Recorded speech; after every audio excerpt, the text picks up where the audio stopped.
distinguished panelists, dear participants, ladies and gentlemen, good morning, good afternoon, and good evening.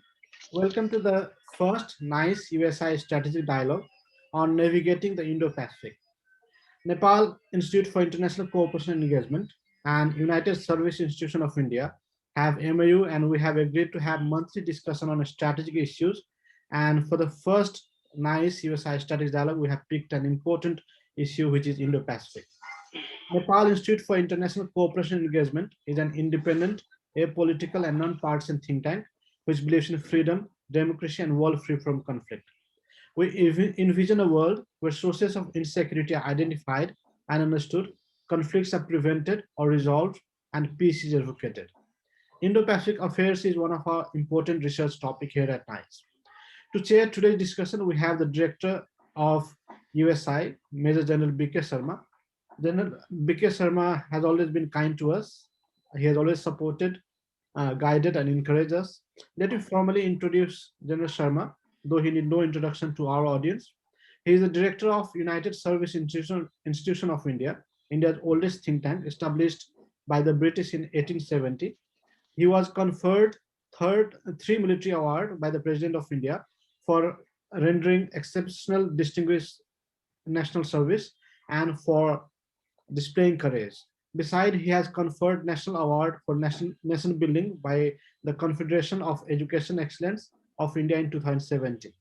He has tenanted prestigious assignment in India, including command of a mountain division on China border and senior faculty member at the National Defense College.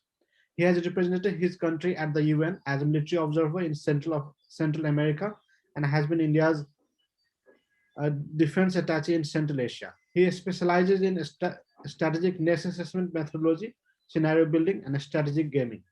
He has visited about 35 countries as member of international delegation and on educational tours.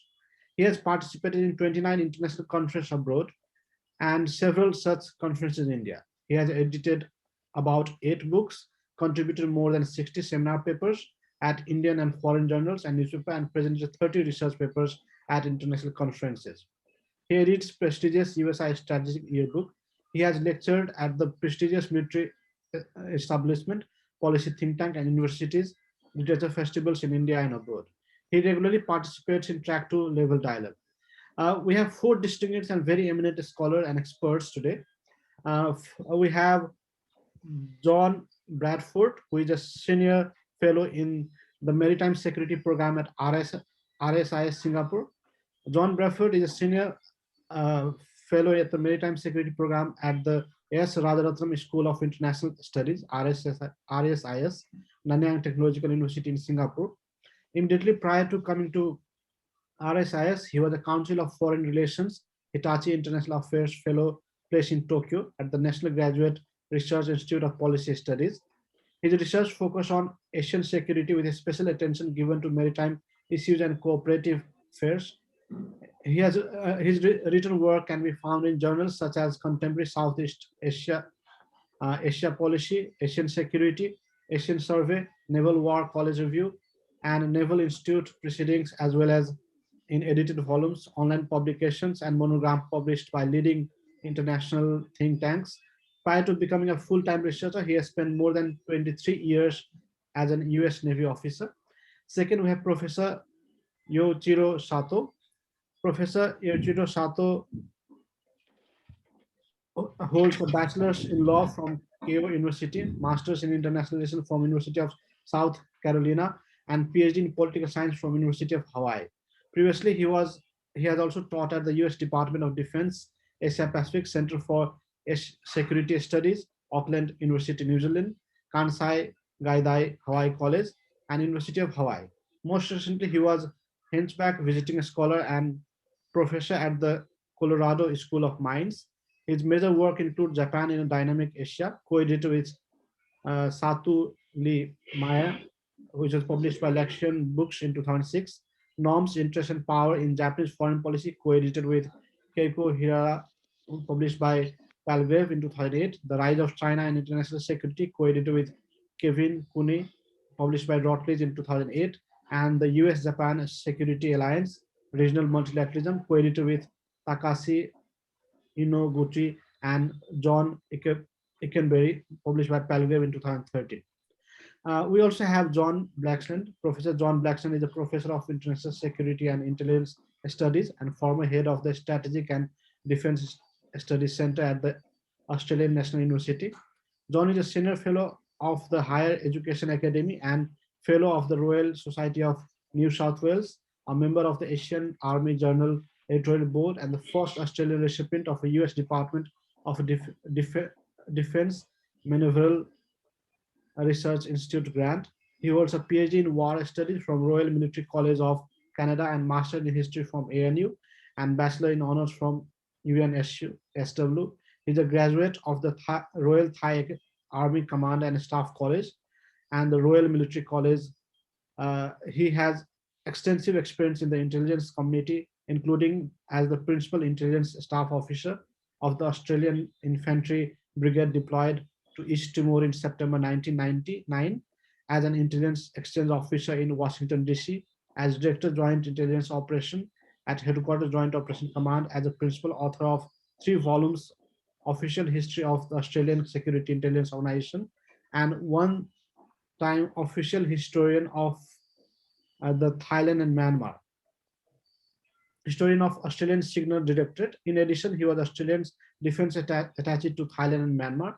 At ANU, he teaches graduate students, and he has a number of publications such as NIICE War, Australia in Afghanistan and Iraq, 2001 to 2004, in from the Cold Reflections on Australia's Korean War from 1950 to 1953, a geostrategic SWOT analysis of Australia, tipping the balance in Southeast Asia, Thailand, the United States, and China, the Secret Cold War, the official history of the Australian Security Intelligence Organization from 1975 to 1989, East Timor interventions, the protest years, the Australian Army from Whitland to Howard, strategic and cautions, revisiting counter-insurgency, information era maneuver, signals, swift and sure, organization, and many other publications.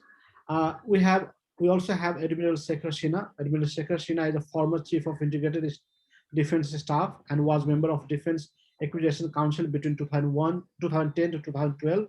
During his tenure, the long-term integrated prospective plan was compiled and approved by the government. He's a naval aviator of fighter stream and has flown over 2,700 hours. He is trained aviation acquisition and as an assistant chief of naval staff. Later, he held command of the potent Western Fleet. He retired in 2014 as a commander-in-chief of the Western Naval Command, based in Mumbai, with additional responsibility of commander-in-chief Coastal Security, Western Seaboard. I'd like to request Director USI, Major General B.K. Sharma, to moderate the session, and he may briefly introduce USI as well. The program is also streaming live on our Facebook. The participants can drop their questions under Facebook Live or on Zoom chat. Over to you, sir. Thank you. Thank you very much, Dr. Jaiswal, for this initiative and partnering with USI and getting us an excellent panel which represent the Quad countries. In fact, it is really a very important session today because there are so many developments which are taking place in the Indo-Pacific, and it is in that strategic backdrop we need to have a very informed discussion. You have already briefed about the USI, but suffices to say that we are India's oldest think tank, 150 years old, and we have a partnership with a large number of foreign think tanks. And we, among other things, we specialize in strategic scenario building, gaming, which we conduct for our policy makers. So very warm welcome to eminent panelists, our council members, other participants. Now, what I intend doing that I want to give maximum time to our esteemed speakers, as also for the question answer session. And after my brief contextual remarks, I will request each speaker, starting with Mr. Bradford, then request Professor Sato, then Professor Blaxland, and then finally Admiral Sinha to give their initial assessment about the geopolitical developments that are taking place in the Indo-Pacific and how things are likely to pan out. After that, I would make some interventions, and if there are certain areas which require elucidation and further explanation, I'll raise those issues. And towards in the second round, what we intend doing is we would look at how do we sort of put together a strategic, robust strategic response so that there is enduring peace and prosperity in the region. Now, let me begin with what is already very well known to most of the participants in this discussion, that we know that Indo-Pacific is a geographic construct which is marked by the coupling of the two seas, that is Indian Ocean and Pacific, and it is linked through very critical choke points of Malacca, Sundal, Lombok, and Makassar. This is a geostrategic sort of a factor which we need to bear in mind. Now, these two oceans are actually, they are linked by maritime trade and security, and this is not from recent times, but it has its historical basis. And the strategic importance of the region lies in the fact that it represents half the world population, seven of the six of the 10th largest economies, one third of world exports, half the maritime tonnage, and there are about eight of the 10th largest armies and five nuclear powers resident in this region. It is also the main supplier of oil imports to East Asian countries, and therefore the eastern slopes and the western slopes that pass through these regions, which are the lifelines for the economy of many countries. Also, it represents a very rich panoply of civilizations, whether you gauge from demography, geography, economy, military, or any other metric. But on the flip side, today's geopolitics there is mired in strategic brinkmanship, and that is in a VUCA environment that is characterized by volatility, uncertainty, complexity, and ambiguity, which is further accentuated by COVID-19 strategic shock. We know there are a large number of flashpoints there, and the region is witnessing what we call is some kind of a new Cold War, vicious gray zone conflict. There is a nuclear saber rattling by some of the countries, and the contestants have resorted to aggressive military posturing and are undertaking dangerous military maneuvers. Added to this are a host of non-traditional security threats. Particularly, we have seen the pandemic very recently, and there are larger looming threats of climate change and global terrorism and cyber security. Now, what is ironical here is that the historical animosities, heightened cartographic consciousness, deepening strategic mistrust, and absence of viable CBMs and conflict prevention and resolution measures increase the risk of a military confrontation. Presently, some geopolitical developments that are taking place, that we know that Pax Americana during the Trump administration has lost its sheen. And because of the belligerent behavior of China, even Pax Seneca has lost its appeal. And we are witnessing some kind of an asymmetric bipolarity, and some call it as a diffused multipolarity in the region. Now, this strategic brinkmanship is manifest with an intent to reorder the balance of power in the region.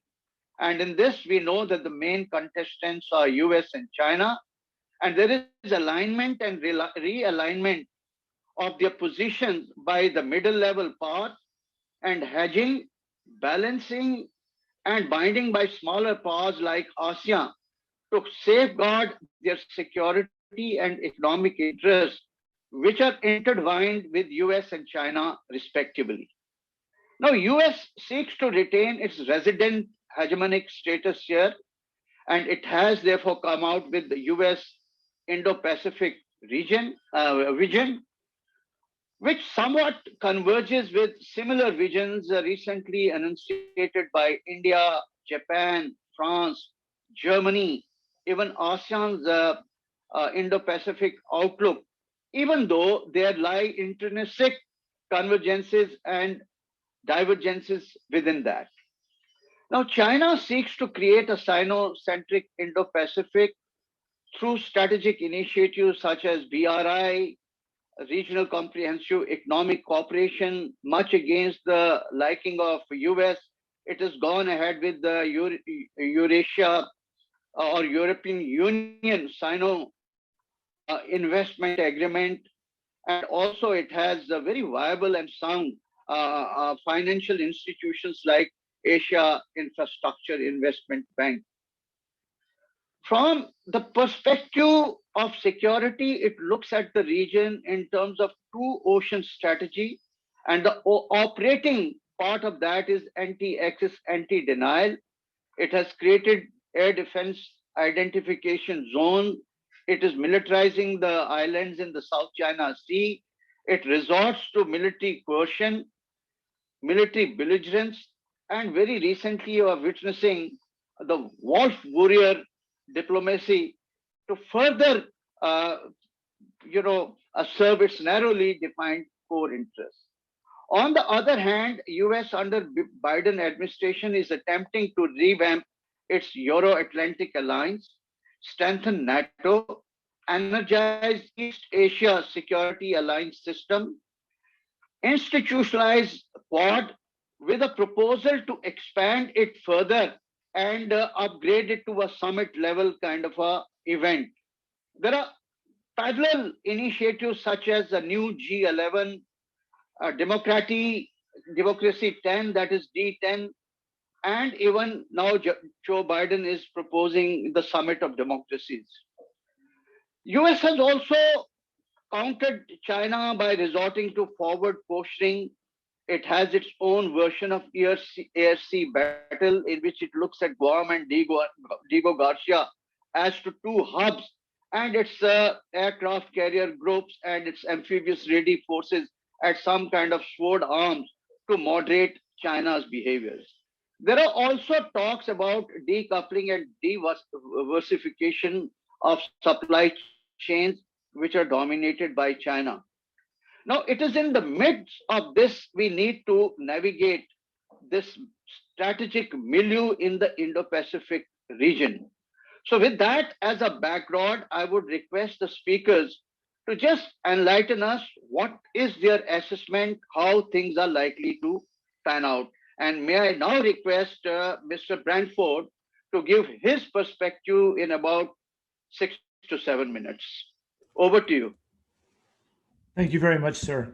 I just wanted to thank everyone for coming out today, to NIICE and to USI for inviting me, and to all of you to take the time to hear us. I'm very much looking forward to learning from the other three panelists, as well as from your questions, and hopefully not just questions, but some discussions.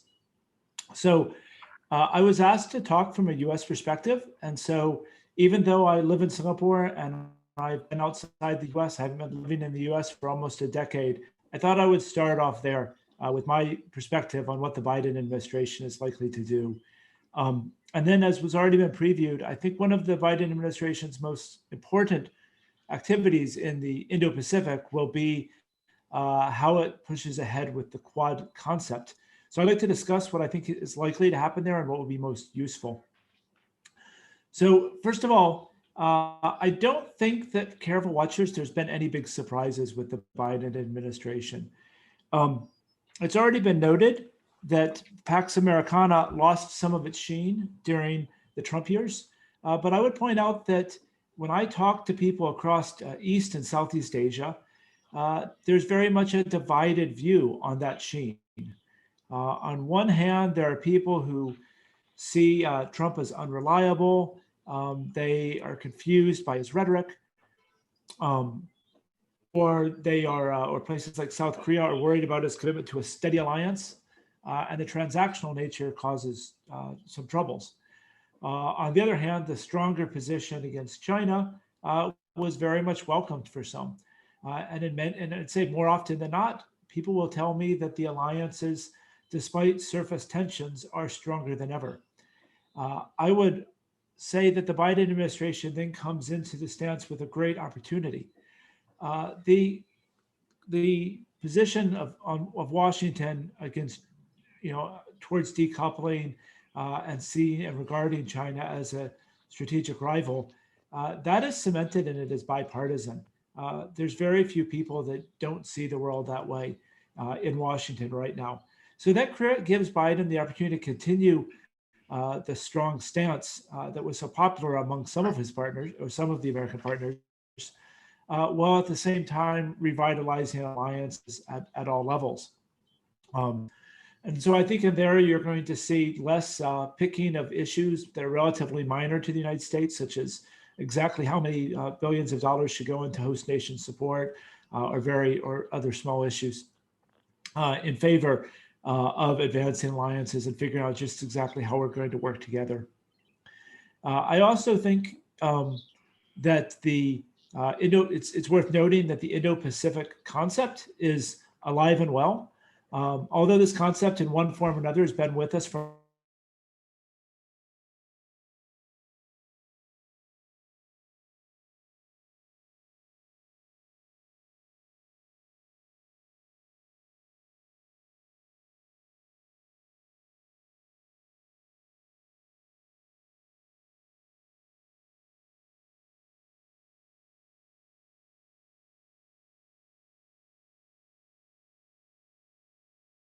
areas. One, as much as the Biden administration has taken the steps, such as appointing Kurt Campbell as an Asia czar, placing the Indo-Pacific at the center of its policies, as much as it wants to make that policy a reality, it will be distracted by other regions. We're already seeing distractions from Iran. We will see distractions from Europe, especially as Russia continues to bow down on NATO and the EU and NATO continue to fracture in some ways. There will be issues from the southern part of the United States, whether it be immigration or instability, et cetera, that are going to distract the United States. So as much as it's committed to the Indo-Pacific, it's partially, as already been noted, committed to the Indo-Pacific because it wants to remain in its hegemonic position, but that's a global hegemonic position. And then the second place where I think that you may find the Biden administration stumbling a bit is on the human rights issues. One of the advantages of the Trump administration's transactional approaches to partners was it had no trouble restarting relationships with Cambodia that had been restrained under the Obama administration. It didn't have to worry so much about the path to democracy in Thailand when it decided to bring its partnership to Thailand back together. And as we see with the tragic events which are unfolding in Myanmar, human rights and democracy will be issues. And with the Biden administration calling for a summit of democracies and placing progressive ideals into its agenda is going to have to balance that out if it wants to have staying power in the Pacific. So while overall, I think that the United States, as they say in Washington, is back and in many ways never left. I think that is true. And I think that will strengthen deterrence and will create more opportunities for balancing against a rising China and to protect the interests of smaller states. But at the same time, it's not all rosy. There will be issues. And I won't go too much into the details of the Quad, but I'll just say that it is most useful as an operating framework for the Indo-Pacific. I don't think it should become an alliance. I think the discussion of it becoming an Asian NATO is a distraction. And I think that the many people in this room would understand why the relationships are just not strong enough to be there. And if you're not strong enough to be an alliance, don't call yourself alliance, because then a country which is worried about being contained will find seams in that alliance. And a broken alliance is worse than no alliance at all. Better to be a cooperative framework. And while the senior political leaders will figure out just how close the countries can get and just how close our strategies can be aligned and our interests are aligned, I would argue that there's a lot of work that can be done right now to build that to build that cooperation in the region, especially in the areas where trade and information flows. That's maritime, space, cyber, and finance. I think the countries can get together right now to continue working on things like military access and military logistics, continuing info sharing, and build those bedrocks of cooperation so that if something more substantial comes along, you have foundations to build on. And I'll leave it at there. That's my 7 minutes. And I really would rather hear Sato Sensei speak. Thank you very much, John. I think from Japan's perspective, although the Prime Minister Abe brought up this concept early on, and then in his discussion with then President-elect Donald Trump, led to the US adoption of this terminology of free and open Indo-Pacific. There has been some gap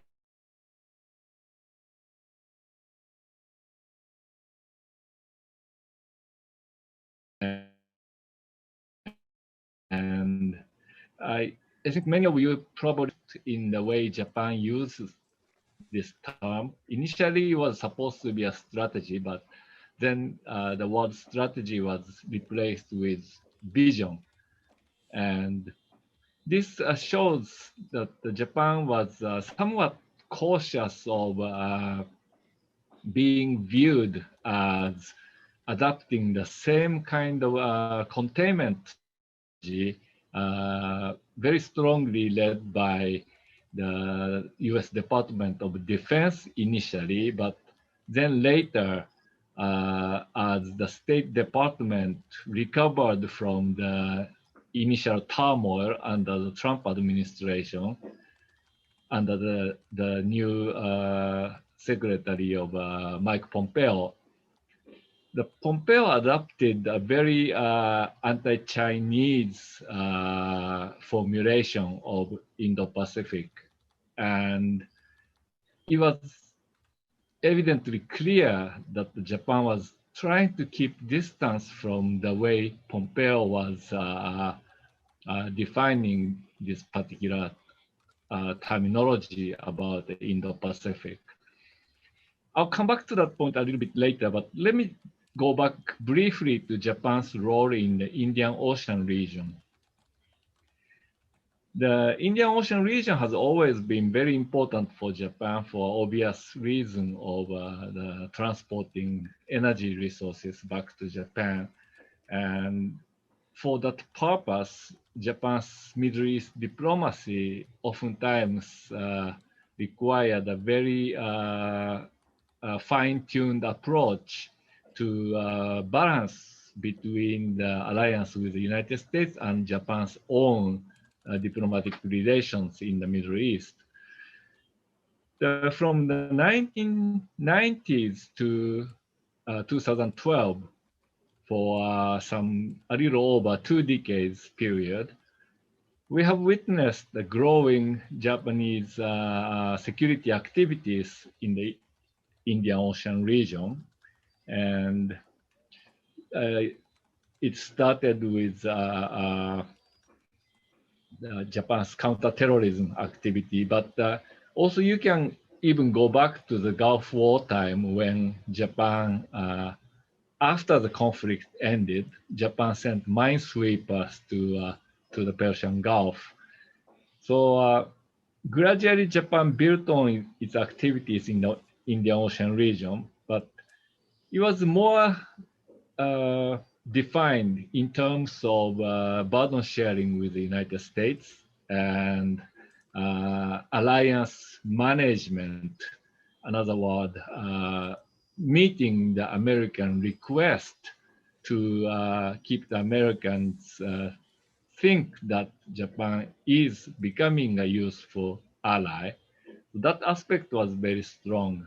And on top of that, Japan avoided defining those contributions in the bilateral term. Japan always wanted to use one way or another the United Nations framework and mandates. So when that wasn't very possible, Japan would rather define it as a unilateral activity. Although in effect, all of those Japanese naval activities were very closely coordinated with the United States. But in terms of legal terminology, Japan could not define it in collective defense and bilateral terms. The Abe period did two things. First, Abe in 2014 to 2015 changed the constitutional interpretation and passed a new national security legislation, which enabled collective defense with the United States and also possibly other countries, primarily with Australia in mind. And this shift to collective defense was primarily for the purpose of enhancing the joint roles between the self-defense forces and the US military for the defense of Japanese territory and the adjacent areas. The law doesn't geographically bind itself, but the objective is pretty clear. Japan's primary concerns are in its neighborhood, and Japan was not thinking of immediately applying this law to joint working with US forces in the remote areas. So that was what Japan did earlier. And as the US relative position is declining, Japan is increasingly thinking that the task of assisting the United States in remote areas, especially in the Indian Ocean region, needs to be done by somebody, but Japan itself is still not very capable or willing to do that.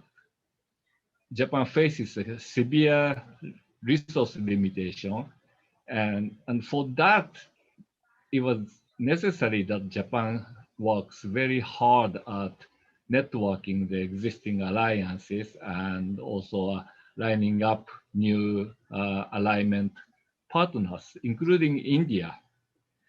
So that's how Japan views this Indo-Pacific region. And finally, let me just say a few words about the economic aspect and decoupling. China is Japan's #1 trade partner, and the Australians and the Indians also feel the same way. So the language there, Japan and India both prefers the term the prosperous in the Indo-Pacific formulation. And decoupling is problematic for Japan, especially the way the Trump administration pursued this issue, because many of Japanese electronics components, for example, find their ways into production in China and eventual export into the United States. So indirectly, Japanese firms are being hurt, and the selective decoupling, such as high-tech products, such as semiconductor chips, is likely to happen, and the alignment between Japan, US, and Taiwan will probably proceed, but that will really leave South Korea in a very, very awkward situation. So I think both Biden administration and Suga administration need to closely coordinate their decoupling strategy, as the bulk of the Japanese companies are already saying that they're not moving out of China. I'll stop here. Thank you. Thank you very much. May I now request Professor Blaxland to give us his perspective, particularly from the Australian vantage point. Over to you, Professor. Wonderful. Thank you very much for the warm invitation. I want to share my screen because I'm going to run through a few slides quickly. So please bear with me as I do that. Essentially, what I want to do is give you a bit of a sense of the evolving geopolitical scenario and its impact on peace and stability from an Australian perspective. And this map gives you a sense of Australia hanging off Southeast Asia, but also of how the concept of the Indo-Pacific makes an enormous amount of sense from Australia's point of view. But in the corner there, you see there, from the way I see it, there's three crucial areas of challenge, and that is great power contestation, looming environmental catastrophe, and a spectrum of governance-related challenges that are leading to breakdown in law and order in many parts of the neighbourhood of Australia. So let me just go through some of these things for you. I'll come across here for me. So this is what I'm saying is response to what I did recently, a geostrategic SWOT analysis for Australia. Of course, a SWOT is a business concept where you look at the internal strengths and weaknesses and external opportunities and threats. And that's downloadable from the web, if you like. But essentially, I'll go quickly through it to give you a sense of where we stand, what the strengths and weaknesses are, and the opportunities and threats. Now, we've got a number of strengths: natural resources, a strong economy, domestic political stability and the rule of law, an educated workforce, but dependent until this year anyway, on foreign students heavily.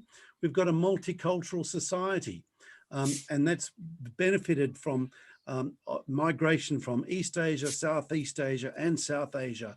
Australia only 54 years ago got rid of the White Australia policy, and we're a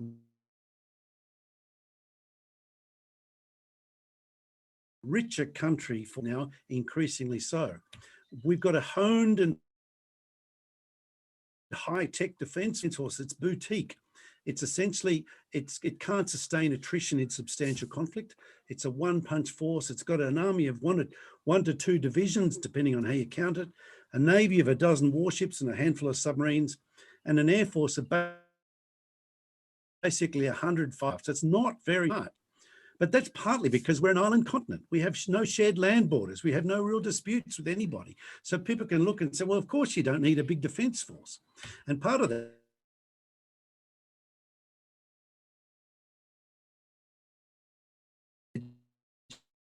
you can see there in the bottom right there, it's Pacific territories and its engagement in Japan and Korea. This book, Australia's American Alliance, outlines in detail the breadth and depth of some of the ties between Australia and the United States that are really the bedrock of Australia's security. And of course, the satellite photo in the top there of Pine Gap, what my late great colleague Des Ball called the suitable piece of real estate, or the strategic essence of the ties with the United States. So they're the strengths. Looking at the weaknesses, there's been a complacency about security and our place in the world. We've had revolving doors prime ministers over the last decade, and it doesn't seem to have mattered. Our economy's prospered. We've all been okay. And there's been a kind of a she'll be right, mate approach. But I would argue that that is no longer tenable. We have infrastructure pressures and uneven population distribution across Southeast Australia, despite having only 26 million people in the country. And we've got a dependency on international service providers. We've seen one of our last oil refineries closed in Melbourne. So we're reliant on oil from Singapore and South Korea. And what could possibly go wrong there? I can list a dozen or so things that could go wrong there, of course. And there are other vulnerabilities with GPS and communications cables as well. We've got power vulnerabilities. We happily export uranium. We won't take it back and we don't use it, despite being the rated continent on the planet. That one has got me bamboozled. We have plenty of solar, and yet we're not solar champions. And we're dealing with hydro, but not as well as we could. Then we've got cyber vulnerabilities. Now we've gone from being web enabled to web dependent, and then web vulnerable.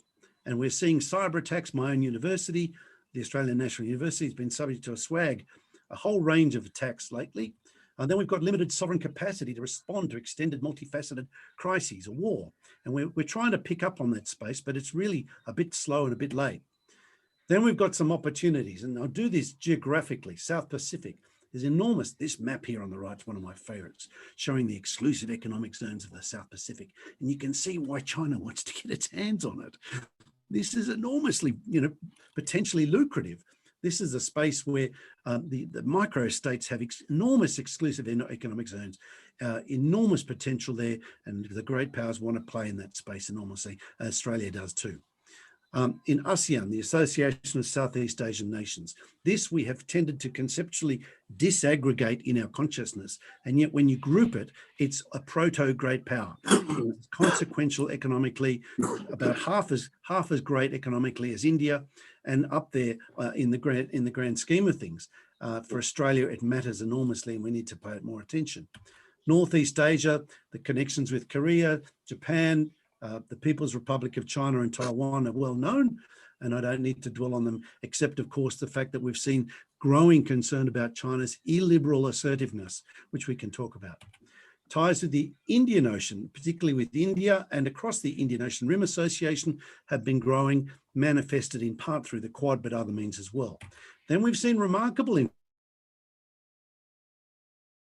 interest from shown an interest in this part of the world, and I'm happy to entertain questions about that later. Of course, the United States remains Australia's principal ally, and there is something to be said for the so-called demonstration effect, whereby Australian policy and actions have a demonstration effect on the neighbours.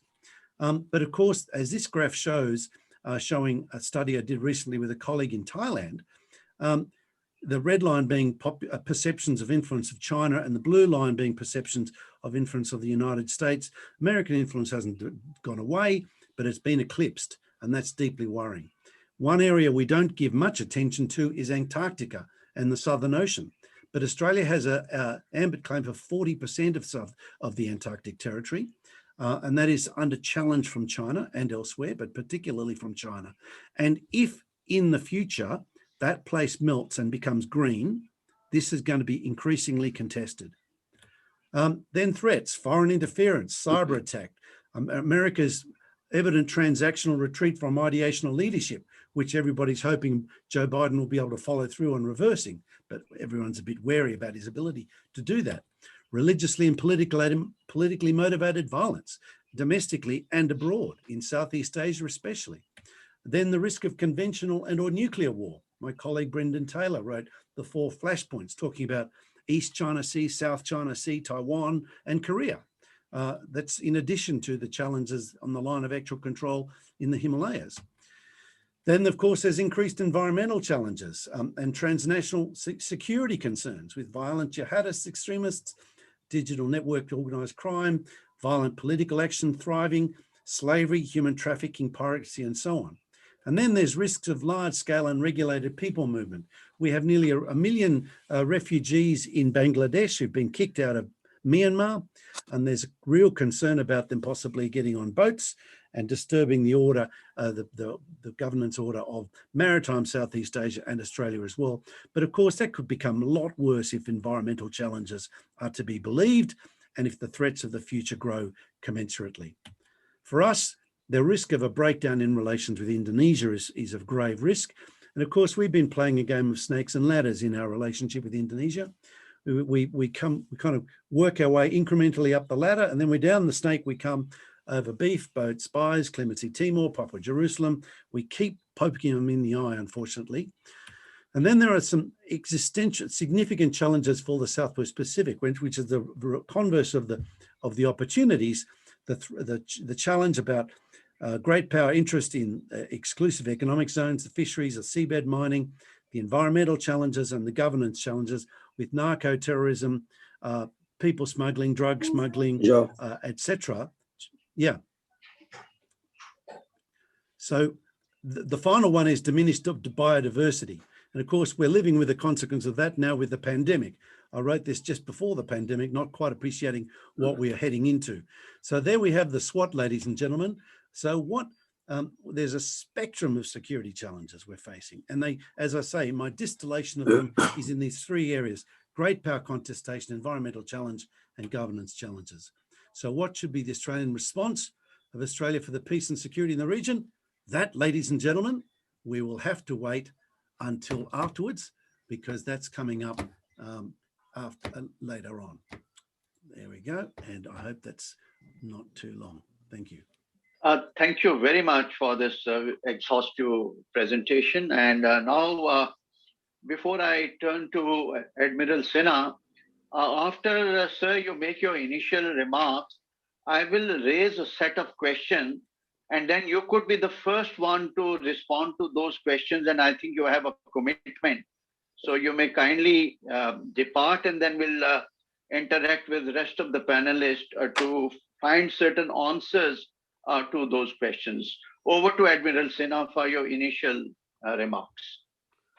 Well, thank you, Director USI and NIICE for inviting me to this very important matter of discussion, along with very distinguished panelists who have said all that was required to be said.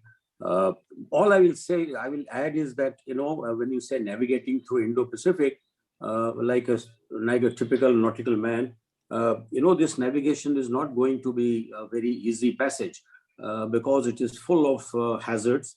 Some are created, some are natural, and some are fallout of the first two that I mentioned. What we are seeing now is obviously a great power competition in our Indo-Pacific region. But I look at Indo-Pacific in very three distinct sections. If you look at the map, the Indian Ocean region, the South China Sea, and the East Sea, followed by the Western Pacific. And like-minded countries, when you say that they are cooperating, they have, you have a Indo-Pacific strategy, or you have a system like Swot, backed by Malabar exercise, I would think that each of these sections have got a regional sort of leader as far as economy and military power is concerned, and US has to be omnipresent in all these three sections. For example, Indian Ocean, backed by US, the Indian leadership, both economic and military, is strong enough. Similarly, when you go to the South China Sea or East Sea, Japan, US, possibly Indonesia, still coming up. These three countries will have a lot to do to prevent the the lawlessness approach of China in that region. And in the Western Pacific, Australia and the US. So if I see this as three regions, and there are three very much so-called headmasters in each region for ensuring the maritime security. But security alone is not good enough. In a big power competition, the middle powers will get impacted. Their prosperity, their economy, everything is going to get impacted, and therefore, I personally very seriously see that there is a space for middle power to steer clear of this, the hegemony of either of China or of US, and get entangled in any friction or a war kind of scenario, which can have a very devastating impact on these middle power countries. So I have been proposing that middle power should come together. US is present, omnipresent, because the manner in I see the present President Biden's administration, of course, they have repeated all the good things which Trump administration had.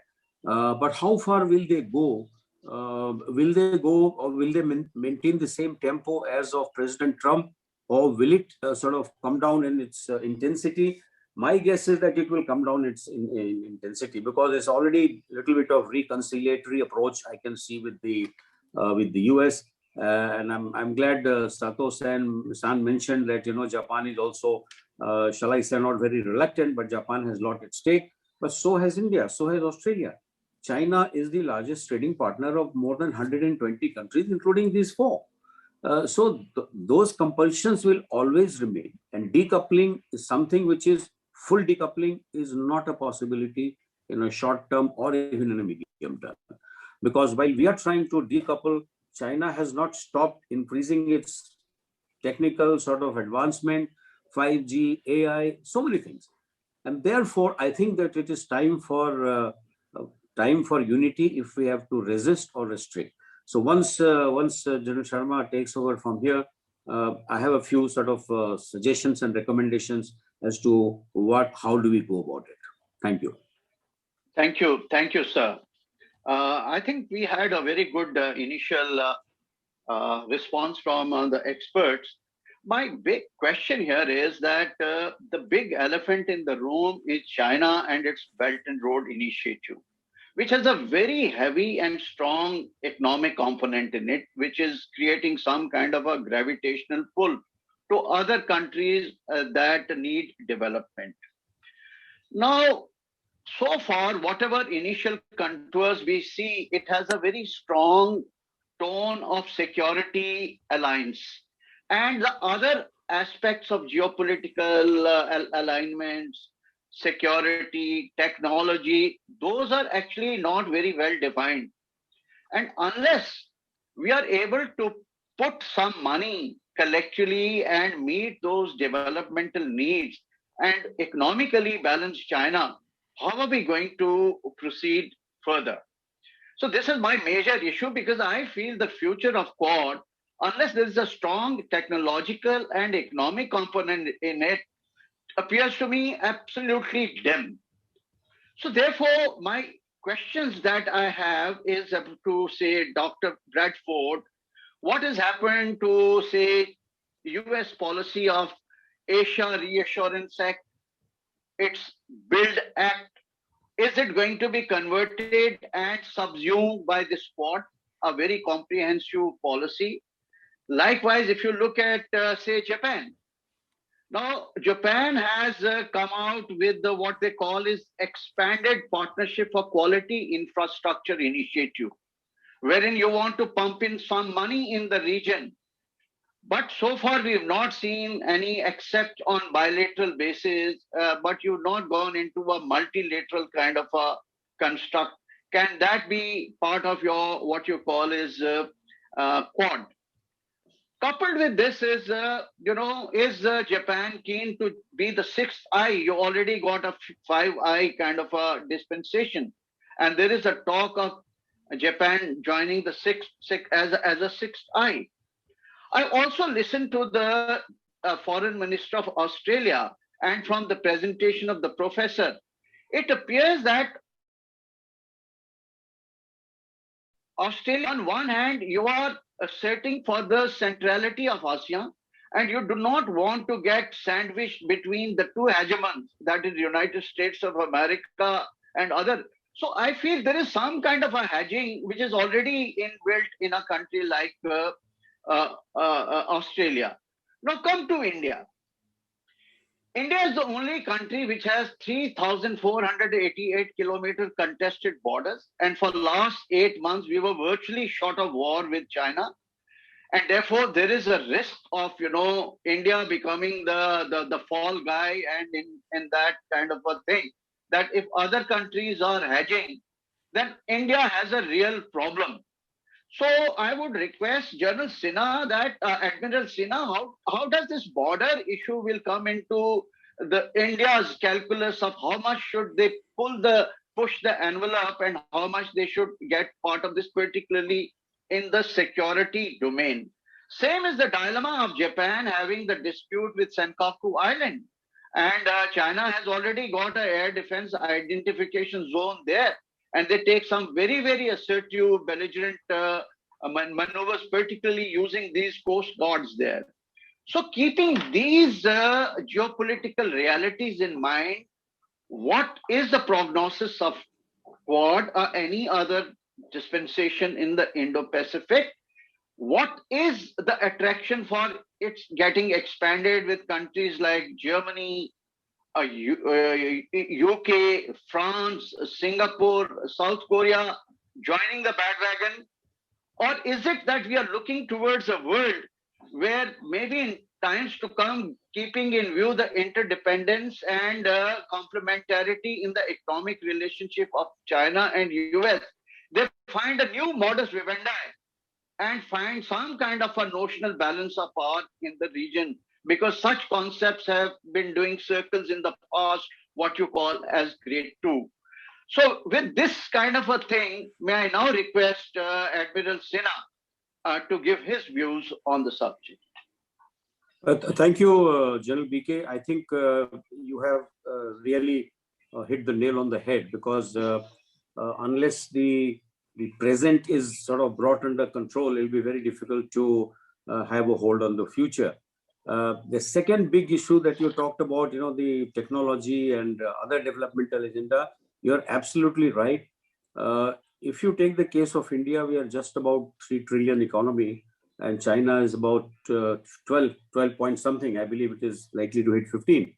So you're talking about fending against a country which has got 5 times your economy and maybe 3-4 times your military. May not be qualitatively as good, but the point is that we have to come together. Now that is the first one that I recommend, that 2-3 countries have to come together. 4 countries have come together, and they have to concentrate on few basic things. When it comes to collaboration, the capacities of all these countries have to be developed, brought up to some reasonable standard, and also of the countries, as you mentioned, Quad Plus. Maybe France, maybe Indonesia, maybe Philippines, maybe Taiwan, if push comes to shove. All these countries must be capable enough to jointly fend off the aggressive rise or painful rise of China, as I mentioned. That's the word I use for that. Also, a 5G technology, AI technology in the hands of authoritarian regime is a disaster. Because I have always personally felt that all niche technologies should be with a democratic country if you want to save the world from disasters of a niche technology. You see the Second World War, you see the First World War, it is so. So I would think that we should have a short-term and long-term goals against China. Firstly, as far as the short-term is concerned, we should prevent China to threaten the interests of like-minded countries. That's only the interest, possibly the economic interest, possibly the diplomatic interest, governance interest, and security. And lastly, very important is public health. Ultimately, one also says that the bioweapons have been used by the Chinese when it came to the Wuhan virus. How far it is true, we don't know, but certainly started from there. And tomorrow, if there is a war, and if China quietly lets these viruses off in the border areas, they will surely walk in without fighting a war. So this is one possibility that I see. Second thing is that you should be able to prevent, deter, defend, and impose cost to China when it violates any rule. Now that is easier said than done. It's not very going to be so easy to do it. So I would think that first thing to strengthen right now amongst the Quad countries is the recovery from the pandemic is number one, because we are all struggling with this, virus to go away, and that has taken best part of our economy out of the system in last about 1 year, and it's going to take a very long time to recover from this. Second important issue will be innovation and energy technologies, alternate energy technologies, boost the research and development, just like you have a STEM sort of stream, science, technology, engineering, and mathematics. These 4 have to be strengthened in these countries who are wanting to defend China. You should start working from now. Education, infrastructure you mentioned, absolutely right. You put some money in infrastructure and show it. Because what has happened, just give you an example of Sri Lanka. Sri Lanka has cancelled the East Container Terminal contract, or rather the agreement, which India and Japan were supposed to build together because of the economic coercion of China. Possibly they have been promised much more what we could do. So that is one very big issue that we have to be handling this. New military capabilities, yes. Once science and technology cooperation comes, you will have this new military technology. As far as defending is concerned, we will have to restrict the Chinese engagement in the economic sector and as well as in the national security sector. Like imposing a ban on the apps, which India has done. It has caused a lot of hardship to a lot of companies in China. It's nearly, I believe that it has cost them $6 billion in terms of losing jobs and losing money. Second one is that resist the Chinese economic coercion by sort of reducing economic dependence of China on these countries. How you do it is again a challenge, but in the short term, I sense that this is a possibility to do this.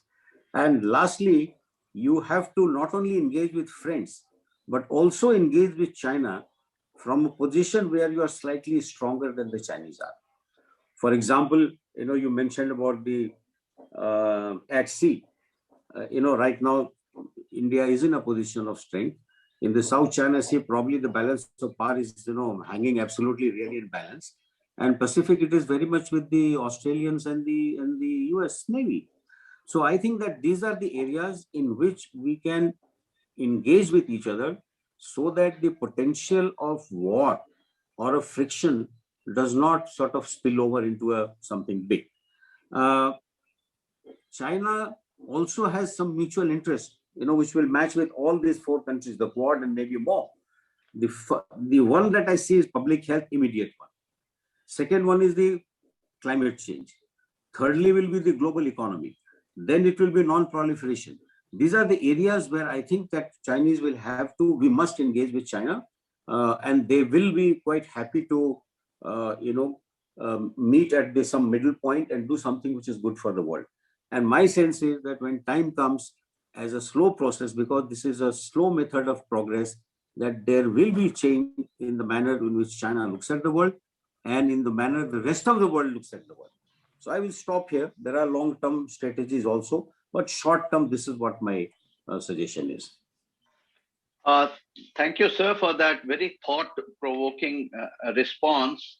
And with that, may I now request Professor Sato to give his response based on what issues I had raised and some of the issues which Admiral Sinha has flagged. Over to you, Professor Sato. Okay, thank you very much. Yes, there were many points that I need to respond, I think.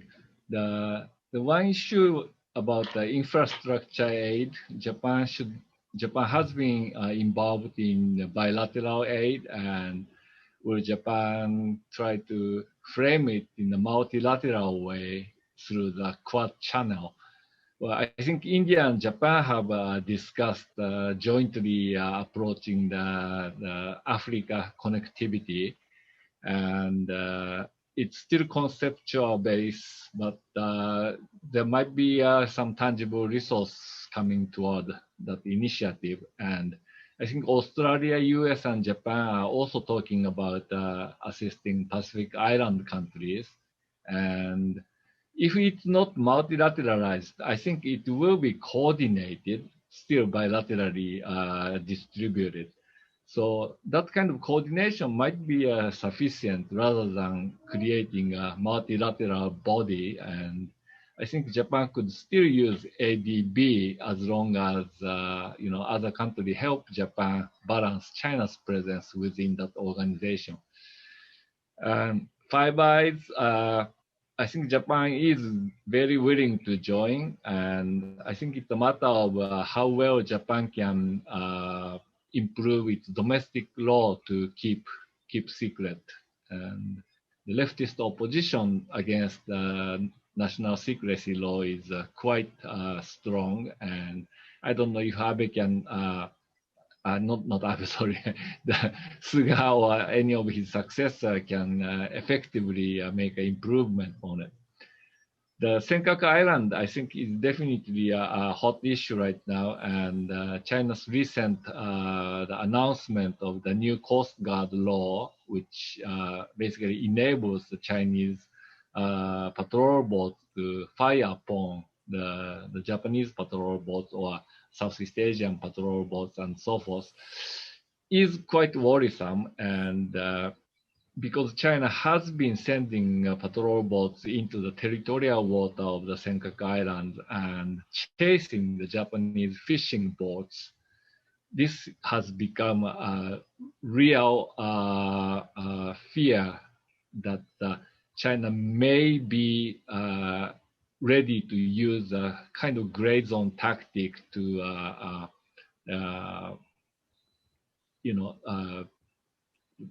can change the status quo of Japan's administrative control. And there was issue about contribute to the Quad, and I think there are many things India can do, and I think India's naval build-up in the Indian Ocean region is very much hoped by Japan, and India and Japan through exercises or jointly offering training to a third party in the region. Those are very much in a way. And I think the arms transfer is already happening. And Japan's transfer of Japanese arms to India, or India's transfer of arms to South China Sea littoral countries like the Brahmo missile to the Philippines and so forth.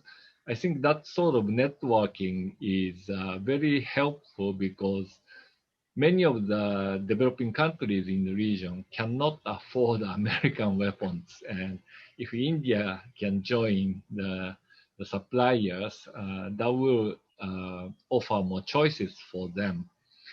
And there was something about Asian NATO in the question, I think. I really doubt that Asian NATO is in any kind of near future. The division within the ASEAN group is still quite substantial, and grouping them all together in a coherent alliance is just a wishful thinking. Finally, there's one point about the recent the Japanese expressions in the Quad meetings. The last one, not the most recent one, in the last one when the Secretary of State Pompeo was very openly criticizing China, it was Japan which refrained from naming China. But the most recent online Quad Foreign Minister meeting, Japan was actively naming China. And the question was whether that reflect a change in Japanese policy. I don't think so. I think Japan's policy has been consistent, but I think it tries to balance the U.S. rhetoric. And in the most recent meeting, the Biden was the one who kind of refrained from naming China in the official statement. So. Not the Biden, sorry, the U.S. Secretary of State. So instead, Japan was naming China, and the timing was also very important. That the China passed this the new Coast Guard law just before the Quad foreign ministers meeting. So. Japan had to express quite a strong statement at this occasion. And I think it kind of pushes the Biden administration to not to be too soft on China. Such a fear, I think it's not accurate, but such a fear does exist in Tokyo. I just got a follow-up question, Professor Soto, 2 follow-up questions.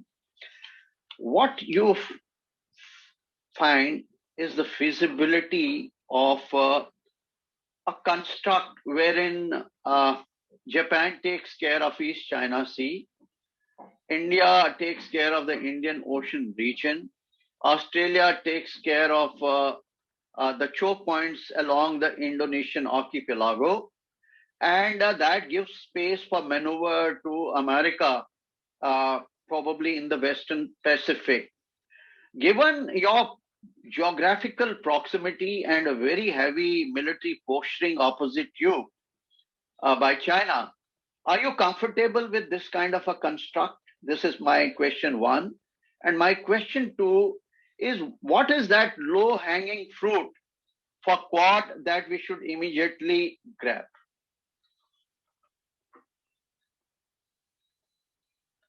Yeah. Thank you very much. Very interesting questions.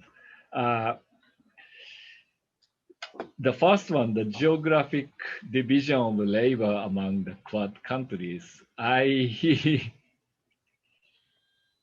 don't think that the mutual trust has grown to such a degree to kind of divide the tasks like that. Most likely, I think Japan would prefer to see everybody to be in the Indian Ocean. Some Japanese presence, some US presence, enhanced Indian presence, and if Australians want to be there by solving their debate between the West and the East, then Australians should be welcome to be there as well. And of course, I think we shouldn't forget the European roles in the Indian Ocean region. I think they will be an important part of the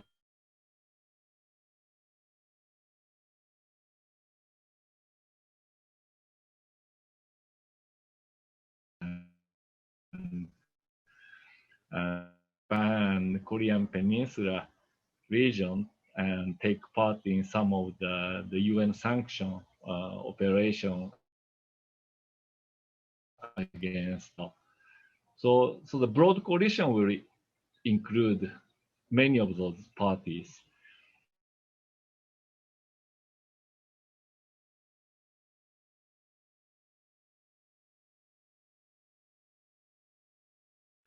The joint capacity building, and I think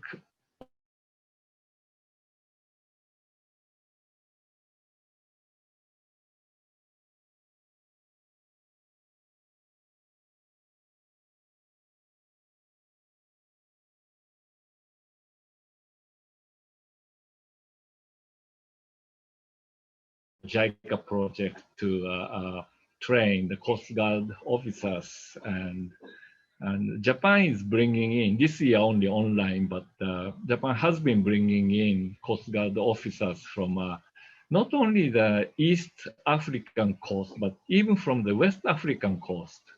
And it's kind of indicative that the Europeans are not doing enough in those, so that the Japan is filling the void all the way to the West Africa.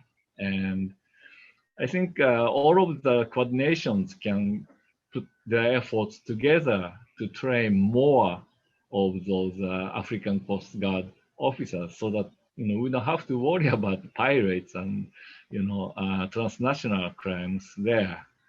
So I think that would be my low-hanging fruits. Thank you very much, Professor, for a very, very, I think, a deft response to this. Now, I'll just address Professor Blaxland. Kindly tell us from the Australian perspective, what are your dilemmas, what are the evaluation of choices, and what would be your strategic response to the ensuing geopolitical scenario in the Indo-Pacific? Over to you, Professor. Yeah, thanks very much, General BK. A couple of points, if I can start. Firstly, on the Quad, it's very important to not confuse it with NATO. There are no mutual defence clauses to the Quad arrangement. But let's not worry about it not being NATO. I think it's still very useful for increasing familiarization, increasing interoperability, increasing levels of mutual understanding and trust and familiarity to actually have a deterrent effect. And part of the deterrent effect is actually complicating any potential response to the Quad from the People's Republic of China by being a little bit ambiguous. And I think that that's a very healthy thing. So I'm not at all concerned about that. But I do take on your point earlier on about the future of Quad. Unless there's a strong technological and economic component, it's not going to get us very far. I think your point is a very valid one, but I think this is something that we need to see more fundamentally about the place of economics. Power, national power, is the foundation of that is economic power of the nation. And my concern is that the United States has retreated from the TPP that it was initially involved in forming. and both India and the United States have not bought in on the RCEP, the Regional Comprehensive Economic Partnership, or the the new name for the TPP. So that leaves the space pretty much for China to dominate. And my concern is that that's really unhelpful. So while it's, I'm a former military officer, I understand defense issues mostly. I'm not an economist. I do, however, think the economic dimension is fundamentally important to this. Now, having said that, I do want to share my screen again, because there are some points I want to just visually show you. And here we are, back to this map. I mean, I love this map, okay? It gives you a real sense of where Australia sits and what effects it's figuring. Australia Foreign Policy White Paper of 2017 reflected the concern about the Trump administration and what I call that transactional retreat from ideational leadership. Now, that seems to be, with Joe Biden, that seems to be changing. But the basic premise of it still applies. It's about engagement in the Indo-Pacific, about engagement with the United States as much as we can, engagement with the Quad, as much of it as we can, but with modest expectations of its ability to do what NATO does. And at the same time, we emphasize ties with ASEAN, we emphasize ties with the Pacific, and on bolstering regional economic and trade ties. And we've signed a whole swag of free trade agreements in the last few years with our neighbours, and there's one in negotiation, I believe, with India, and it would be wonderful if we could get our act together, both of our countries, to match what we do with Japan and match what we do with the United States for the free trade to flow and for that economic stimulus to actually be a significant part to complement the cultural commonalities beyond cricket, English, and being Commonwealth members. It's really, I think, an important dimension to it. Of course, very interesting, there's quite a significant South Asian diaspora in Australia now, and they're all very interested in building Australia-India ties. And I think that's a very helpful thing. But let me just go on a little bit here. Thinking about, in last year, the Prime Minister announced a 4-structure plan and a defence strategic update. And he talked about shaping, deterring and responding with credible military force when required. I talked about a defence capability plan that talked about the grey zone. And I think this is very important because we're not talking about World War II here. We're talking about a much more subtle, much more sophisticated, challenging a domain of not requiring and not facilitating and not allowing a kinetic military response. And that's what's throwing us all. But the question then is, are we doing enough? Is all of this enough? And I would put to you that it's not. And for Australia, as we think about, and if you remember my Venn diagram of great power contestation, looming environmental catastrophe, and a spectrum of governance challenges, when you look at the neighbourhood that Australia's in, there's a whole range of things that could go wrong. And we've handled all of these are the kinds of things that have happened in Australia and in its neighbourhood consecutively. But if they start happening concurrently, we're in a deep hole. We're in a real world of hurt. It's a real problem. So I've put up what I call a plan B, and there's a few aspects to this, dealing with that black triangular space in the middle. I think we need a political and societal reawakening for open-eyed engagement about the environmental challenges, contestational challenges, and governance challenges involving industry and technology, as you said before, General BK. We need to, I think, establish a National Institute of Net Assessment to think through the challenges holistically. Now, here's a thought. This is maybe something we can share amongst the Quad. But I would put to you that my previous point about reawakening needs to happen in all 4 of our countries as well. So the NINA, as I'm calling it, is about a holistic review of national requirements with an intergenerational mandate. Where are we going to be when our grandkids are in our shoes? Where are our nations going to be? And how do we position ourselves to get there?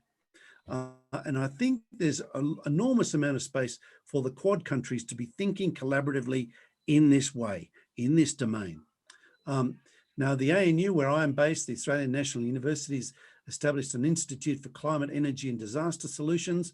That's a very positive step in the right direction, but I don't think it's far enough. We need to do considerably more than that. I think we need to strike a grand compact with the South Pacific akin to what the United States has done with its treaty partners in the Pacific and New Zealand. And I've put up these countries, Tonga, Kiribati, Tuvalu, and Nauru, as potential candidates because they're incredibly consequential and incredibly vulnerable because of the three overlapping areas of the Venn diagram. Then there's obviously deepening trade and security ties with Indonesia, with the rest of ASEAN, the United States, the Quad countries, Japan and India, and with all the NATO ones that are happy to join us. And here I see the list here, and I list them there for you. Some of the relationships that we're looking to bolster ties on. Now, beyond, we had the defence update, and I just touched on it a moment ago, the 2020 defence update. I think for us, we need to reimagine our engagement with Indonesia. In the past, a long time ago, 50, 60 years ago, we had confrontation with Indonesia. And we have seen Indonesia as a potential adversary and in our construct on defence security issues, in part because we couldn't think of any other conceivable threat. Well, now, of course, the world looks very different. We can conceive of an alternative threat, a great power that is quite threatening. So I think in that sense, we're now seeing Indonesia as a potential partner. And here, I think India and Australia in particular, with Japan, could collaborate on engaging constructively with Indonesia on its security challenges. Let's not forget, Indonesia has faced significant challenges from China over its exclusive economic zone in the South China Sea around Natuna Island. So I think we need to see the Quad as an important adjunct to managing our shared interests. And I've talked about Antarctica. I think we need to reimagine the way we play in that space and bolster our capability to operate around that and play a leading role there, because that is going to be increasingly important in the future. And I think for Australia, we need to bolster the Defence Force, our police and security and emergency services. And I propose that as an Australian universal scheme for national and community service. So it's incentivised volunteerism to work in a whole range of areas for domestic security, border force, cyber force, and for a range of paramedic and other bodies. So there's a range of things that Australia can do, but it's multifaceted. There's no one silver bullet for this challenge. It's really complicated, but as you see, the Quad is an integral part of that equation, and the future is real, and it is full of possibilities, and they're ones that are in our imagination. And I believe in blue sky mining, if you like, where we can make this happen. Yes, there are challenges, but there are incredible opportunities if we think about this as an opportunity and not just a crisis. Thank you very much. Thank you very much, Professor, for a very exhaustive way forward. And I'm very happy, probably after the question answer session, I'll like to propose some tie-up between you and USI, but we could discuss that a little later. Now, my request is to Mr. Bradford. You know, my belief is that US has to be an anchor in the Indo-Pacific, no matter which dispensation comes. You are the anchor and you are the glue. Therefore, the pertinent question that arises is, what has the Biden administration now in its hand to be put on the table? And there are certain concerns in other Quad countries, given the magnitude of your interdependence and complementarity, particularly in the economic sphere with China. Is there that you're really in for some big initiatives that we should be expecting from United States of America? Or are you going to be, in due course of time, if you reach a certain level of strategic accommodation, you are looking at a new modus vivendi with China? Over to you, Mr. Bradford.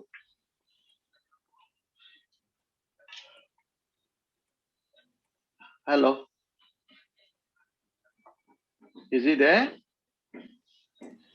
Yeah, thank you very much. So your first question is, what does the Biden administration have to put on the table? I would argue two things. I would argue a strong consensus that that China is a competitor, and that the United States needs to to focus its foreign policy on winning that competition, or setting the standards so that the world can win that competition. That consensus is quite strong. It emerged late in the Obama administration, and it was empowered by the Trump administration. So all the things that we see that the Trump administration did on the competition side, I think that the Biden administration will continue. There's two big differences. The first is that the Biden administration will be a better run administration, and therefore it will have a better strategy. It will do much the same things, but it will put them together in packages that make sense. There was a bit in the Trump administration of let's try lots of things and see what happens, or let's see what makes it through the nonsense, because there was no coherent policy making process. The return of process will enable the return of strategy as opposed to action.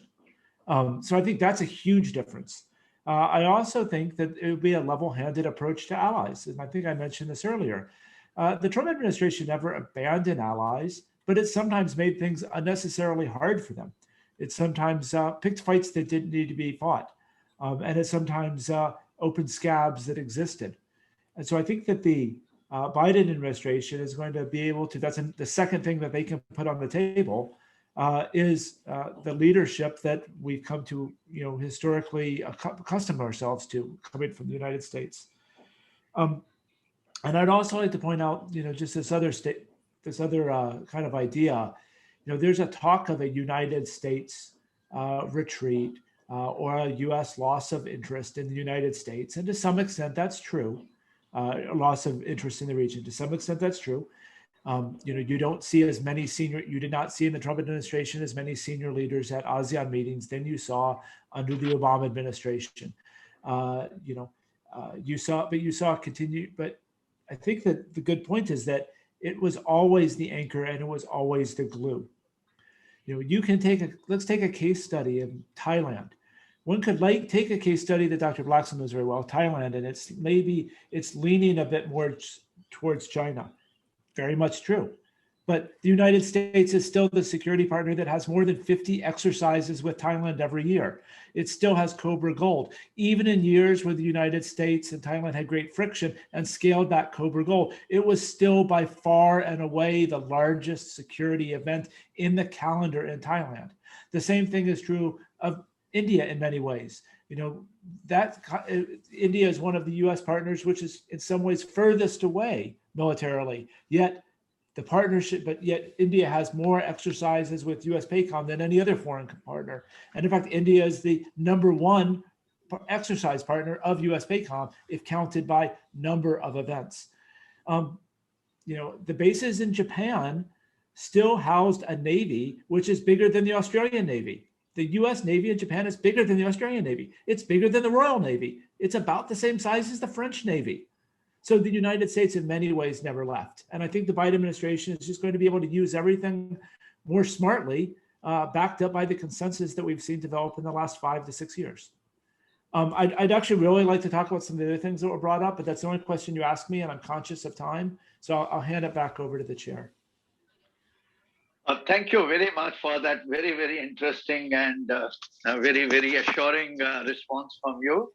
And I think we have had enough and very, very stimulating discussion. I think now we should give some time to our participants. And now I'll request NIICE to please handle the question answer session. And what I propose is that we have a group of questions, maybe 3 to 4 questions, and then we'll request our panelists to respond. Sure, sir. Over to NIICE. Yeah. Okay. Thank you, sir. I think we'll club together. General Sinha has left, I think, right, sir? Yeah. So we'll pose one question to each speaker.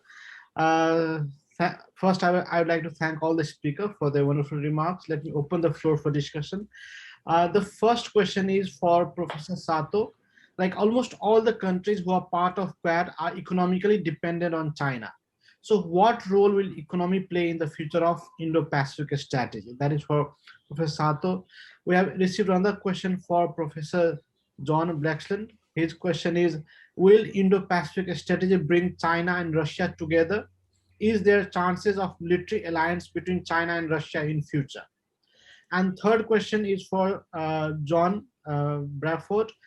The quadrilateral grouping is evidently China-centric, triggered by its swift militarization and territorial claims in the South China Sea, along with the strategic naval outpost in the Indian Ocean region.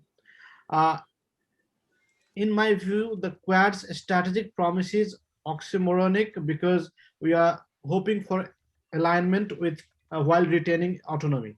So what is your view, whether the desire for alignment and autonomy are possible? So maybe we can follow the same order. Yeah, please, you conduct the discussion now. Okay, Sure. I'll speak towards the end. Okay, so I guess I was named first to go. So the role of economy in Indo-Pacific strategy. I think there are a couple of things we should remember as quite credible assumption. I think the Indo-Pacific region for the next 20 years, 30 years, 40 years will be the leading region on the planet. I think it's a growth center of the world, and that means whether you're talking about the Europeans or the North Americans, they will be looking at the Indo-Pacific region with a desire to be part of it, desire to be trading with, desire to be investing in. It's a place of opportunity.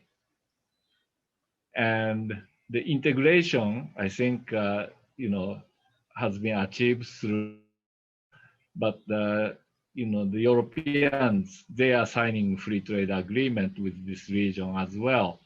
And the United States, without TPP, is going to be left out. And I think it's something the Biden administration needs to seriously think about how to return to this region.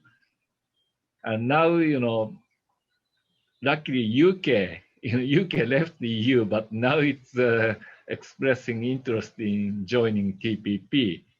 And with Japan, Australia, UK working together, then even China joining TPP has become somewhat more realistic with the participation of UK, because if China comes by itself, China will try to dominate, and they will sabotage TPP from inside out.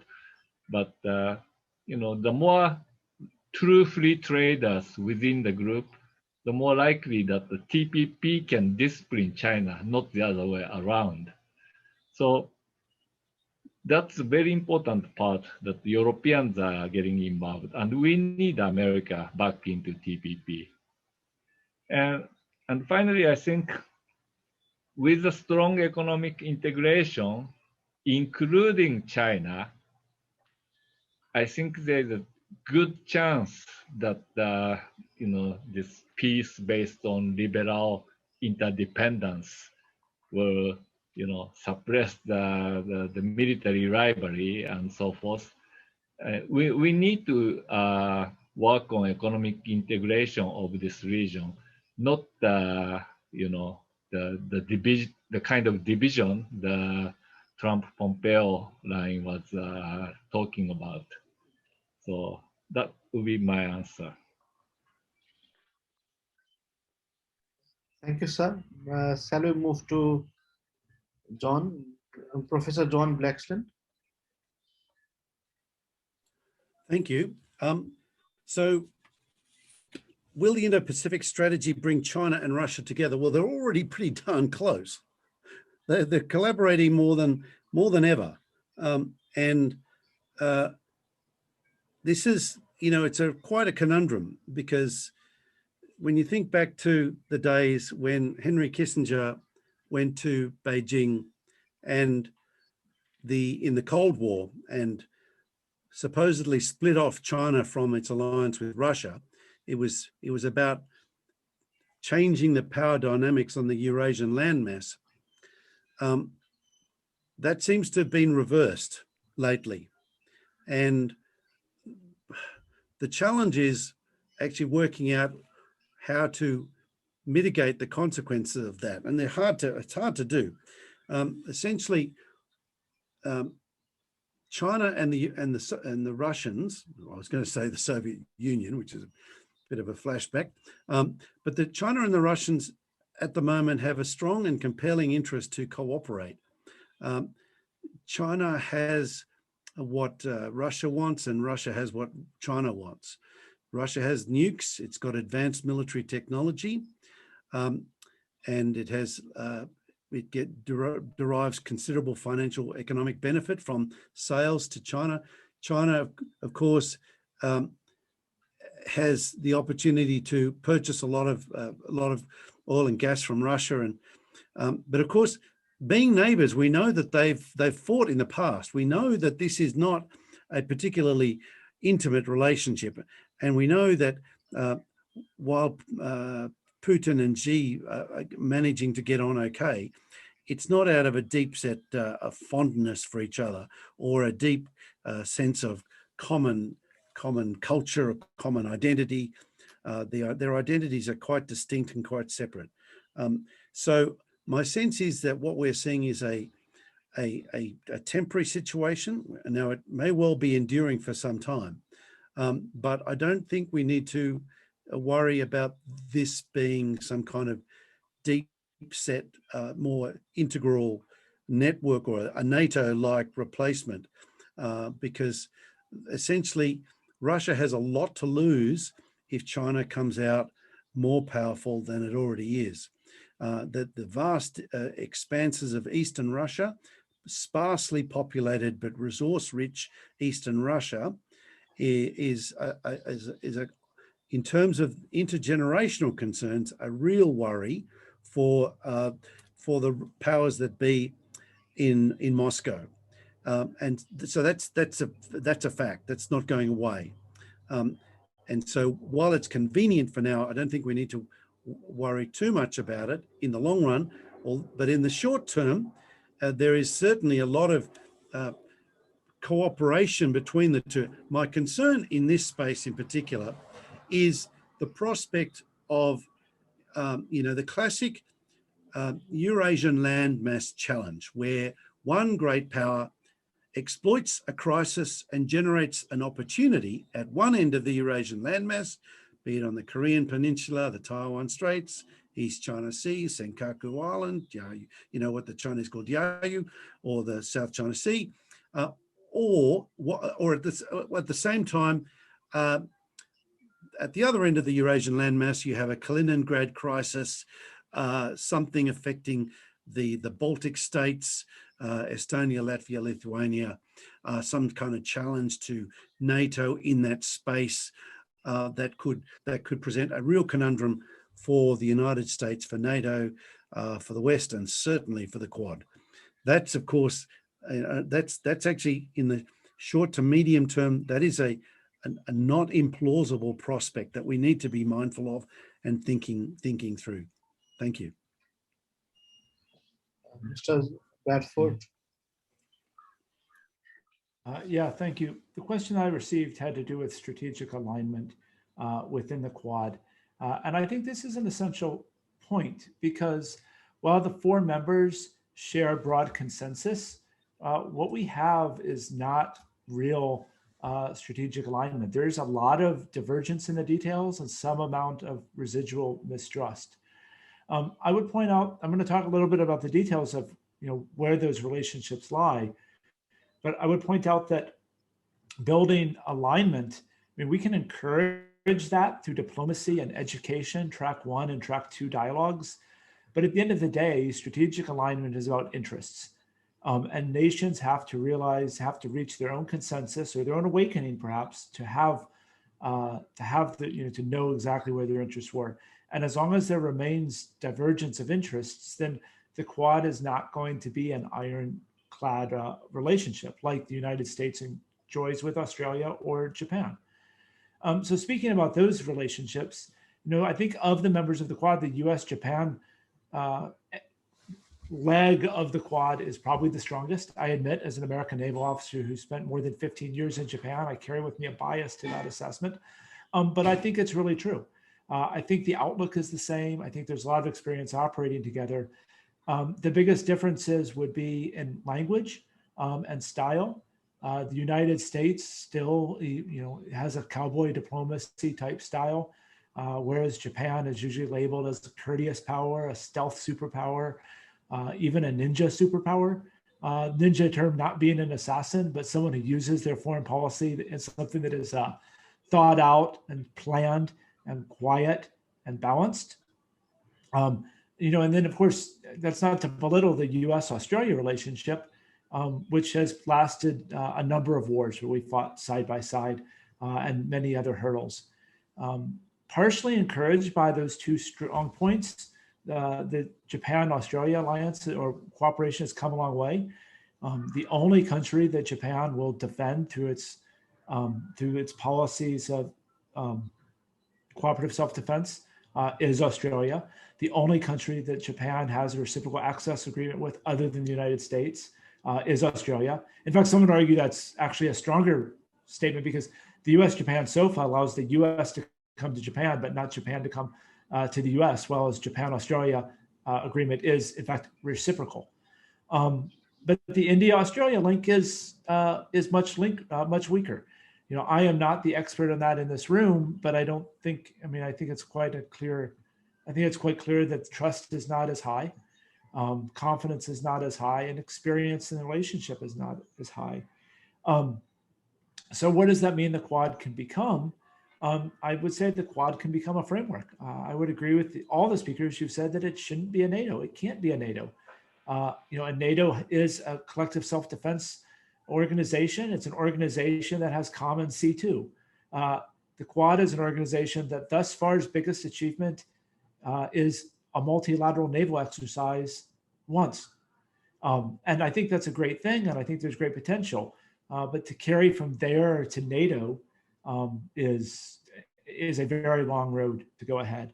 And I guess I just add to that, the questions that kind of came up in the chat about bringing in extra powers, additional powers.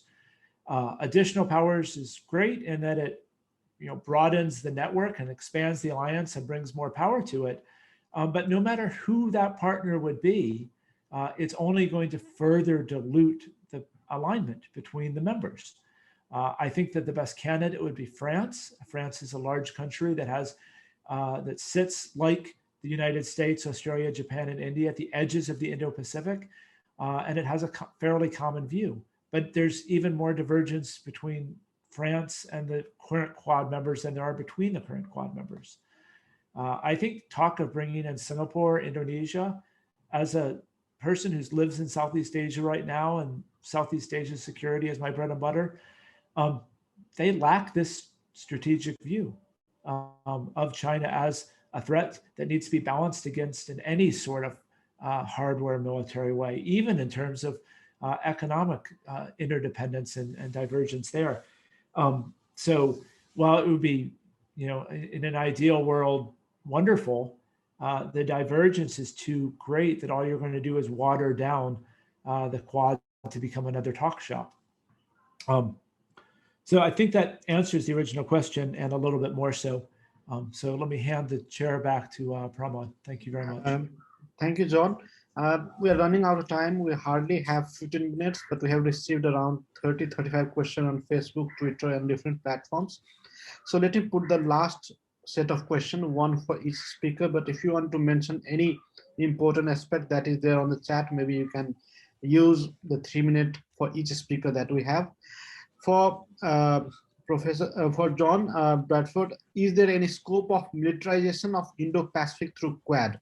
What would be the place for a small Pacific states like Solomon Islands or Kiribati or others in future of Indo-Pacific strategy in light of rivalry between US and China? That is one.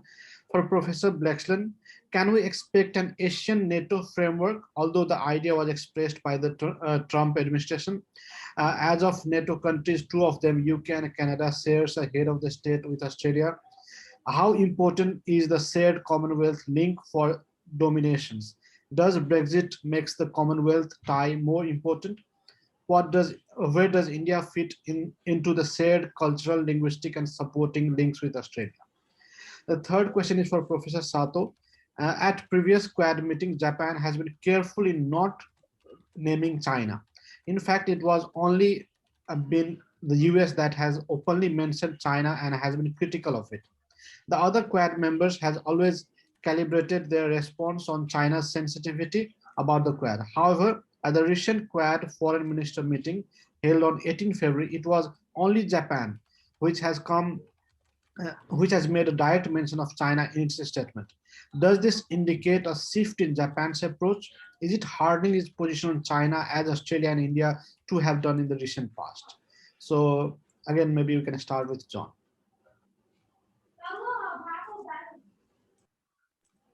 Okay, thank you very much. I think I've made my point pretty clear that I don't think that the Quad is or should become anytime soon some sort of hard military alliance. However, I do think there are things that on the military side it should be doing right away. I think that these might be some of the low-hanging fruits that were discussed earlier, and I think they can be very important to enabling military cooperation down the road. So I'm going to use a historic example to illustrate what I'm talking about how the Quad can form a framework for others to follow, and then I'll give you 2 specific areas where we could focus. So there is a code book called the Allied Tactical Publication number 1. This is a NATO code book, and it grew directly out of a US-UK an Allied code book used during World War II. It is the code which surface ships use to communicate with each other swiftly and clearly about their maneuvering intentions, and for formation steaming, and also for anti-submarine warfare. This is a NATO code. It is NATO confidential. However, if I walk onto, as again, I was a Navy officer for many years, if I walk onto the bridge of any ship in the JMSDF or any ship in the Royal Australian Navy, I will see this exact same code book. Now, that's at a classified level. These are all good partners of the United States and of NATO. But when Australia in 1999 first introduced the idea of queues to the Western Pacific Naval Symposium, they said queues needs a simple code that every ship can talk to another, every Navy ship can talk to another.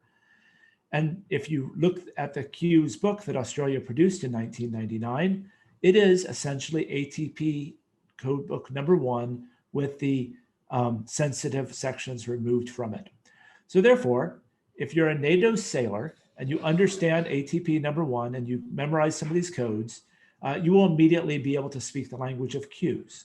Now queues is used throughout the Pacific. And when I did my first Malabar exercise between the United States and India and Japan in the early 2000s, the Indian Navy officers I spoke to were not overly familiar with this code. Now they are. So are the Chinese. So are the Filipinos. So it's not a secure code for military operations anymore, but it is a secure communications device. It is a useful communications device. So in this way, a NATO standard became the Indo-Pacific standard. I believe now Indo-Pacific standards should be set by the Indo-Pacific countries, and who better to do it than the Quad nations, the 4 democratic corners and most powerful states that are aligned towards the free flow of information and commerce.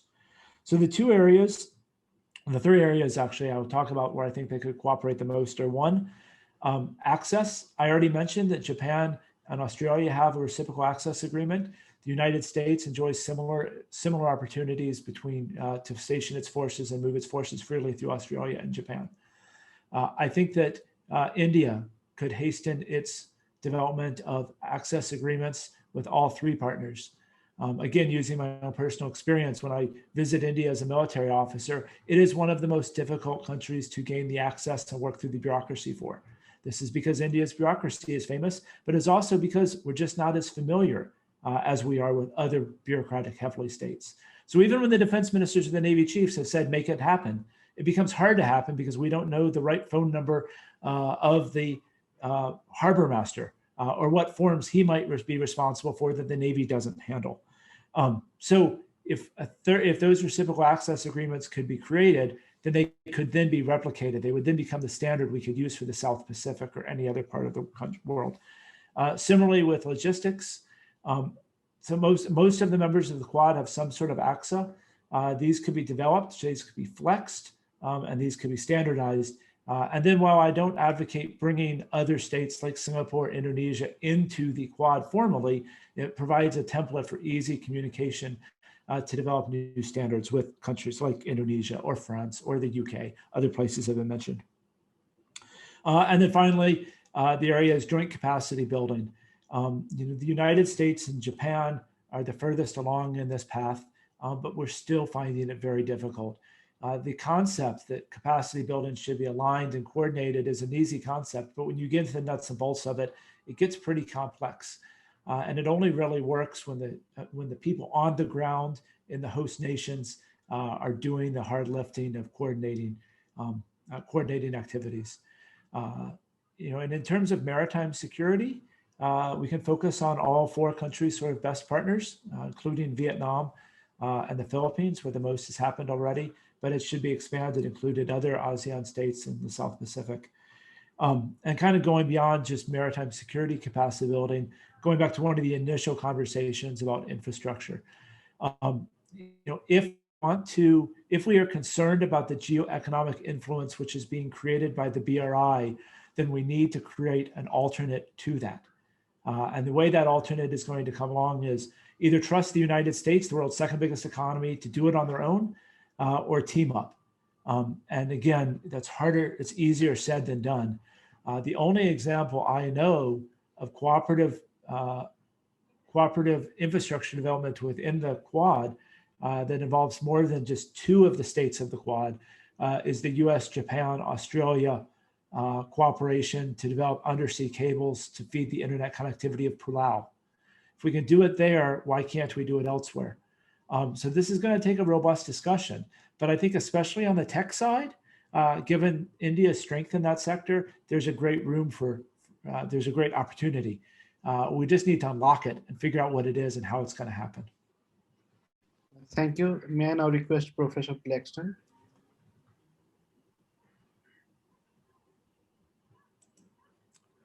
Okay.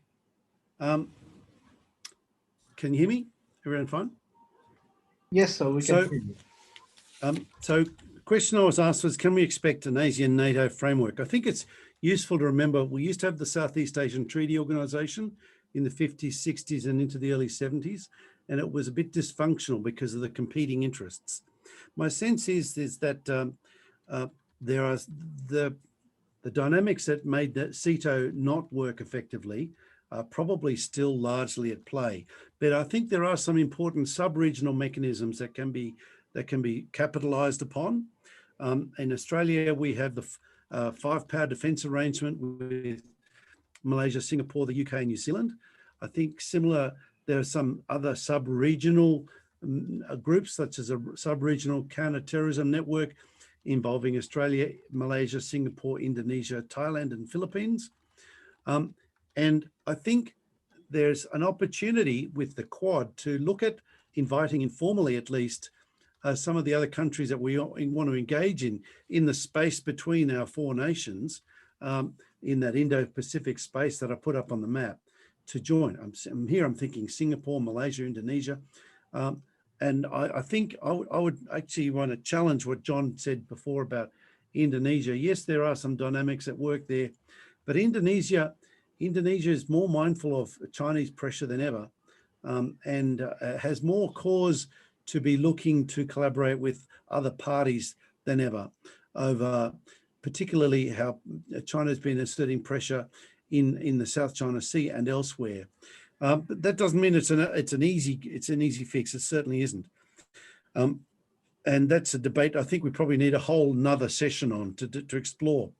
One of the other question I was asked was, how important is shared Commonwealth links? Look, the fact that we speak English is very, very helpful. Culturally, the links with Canada, the United Kingdom and New Zealand are very useful and important. Of course, the United States, the former part of the British Empire, it speaks English as well. That makes it a very significant connection. Does Brexit make it Britain more significant? Look, on one level, it probably does, because the Brits are more interested in operating in our space than ever before. They're interested in trade ties in our neighbourhood. They're interested in security ties as well. They're interested in selling things, British technology. So that's something to bear in mind. How does shared cultural ties affect India-Australia relations? Look, I think there's a significant increase in ties over culture, shared interests, free trade agreement prospects coming up, and so on, that really do augur well for the ties between our two countries. So I'd end it on that note. Thank you. Thank you, sir. May I now request Professor Sato? Thank you very much. Actually, I did answer the question that was asked in the previous round. So I'll just add on to some of the points raised to John as well. And I think the one issue we need to pay close attention to is the smaller island states, both in the Pacific and also in the Indian Ocean region. I think many of those islands feel really neglected. We are talking about the Indian Ocean, Pacific Ocean connectivities, but most islands just don't exist in the conversation unless they start borrowing big money from China and developing port facility, which we suspiciously look at the potential, the Chinese naval use. So that is a serious problem we have, and I think we need to pay a closer attention to those islands on a more regular basis. And I think some of the islands mentioned, like Kiribati, is a very important issue because one of the islands is pretty close to Hawaii, and the political competition inside Kiribati is really divided between the pro-West camp and pro-China camp. And something like that is, we should prevent, the pro-China faction to, dominate and reverse their policy 180 degrees. I mean, we do have success in the North Pacific, and Federated States of Micronesia is now, moving into this the compact state agreement with the U.S. and so forth, and the Palau, the pro-China elements lost power and so forth. But this kind of tit for tat between the U.S. and Japan on one hand, and Australia together, and China on the other, has been constant feature in the Pacific. And I think it's moving into the Indian Ocean region, involving India increasingly. So this is a very difficult time, but it will give those small states a kind of leverage. But although it's a leverage, it's a small state. It doesn't require a huge sum of money, and we have to be in that game. And John mentioned the ninja diplomacy of Japan. I like that. I think US-Japan coordination is being tested right now in how we deal with Myanmar situation. And in the recent Quad meeting, Myanmar was mentioned, and the US already has sanctions on those the military generals' personal assets in the United States. Japan has been pretty quiet on the question of sanctions, and because Japan lifted all those sanctions after Myanmar democratized, and infrastructure aid is still flowing into Myanmar. But US put pressure on Myanmar, EU put pressure on Myanmar, and the demonstration already has resulted in at least 4 deaths as of yesterday. I don't know how many today, but Japan will come under more pressure. But the one lesson we learned was that, if Japan stops aiding Myanmar, Myanmar will simply walk into China's embrace. And we've almost seen that before. Although, Japan did not completely cut off Myanmar, it continued ninja diplomacy as John described. And maybe again, this is the time for ninja diplomacy. Thank you, Professor. Thank you, Mr. John Bradford, Professor John Blexland, and Professor Eiichiro Sato, Admiral Sinha. I would like to request Chair Major General Sharma to make his concluding remarks.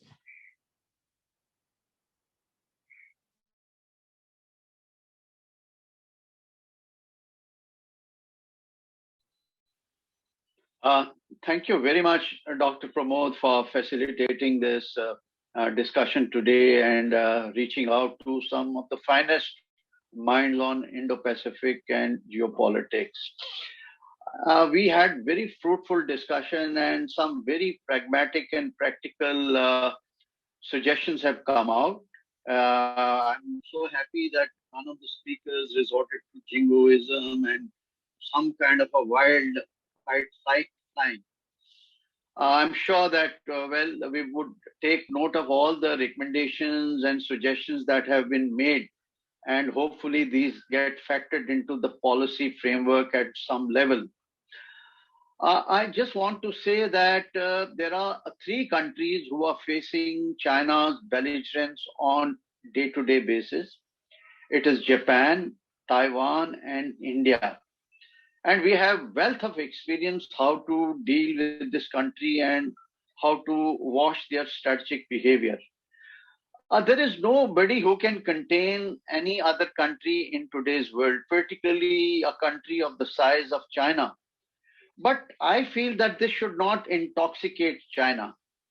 Some of their recent behavior has been very, very unilateral and bullying, and particularly when it comes to smaller countries in the South China Sea. So therefore, there is a need to kind of arrest or moderate that kind of a unilateral and bullying behavior. And that is the purpose that one has to look at from certain alternatives. I mean, it's very easy for United States of America actually to catch the Chinese bull by the horns. Look at the power asymmetry that is there between United States of America and China.